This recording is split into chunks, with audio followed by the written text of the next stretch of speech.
আসসালামু আলাইকুম গাইস। তো আশা করি সবাই ভালো আছেন। তো আমি আজকে আপনাদের একটা জায়গা দেখাবো।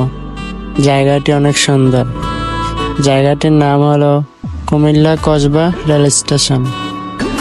এই জায়গায় কে কে গেছেন কমেন্ট করে জানান। তো সবাই পুরো ভিডিওটা দেখে যাবেন।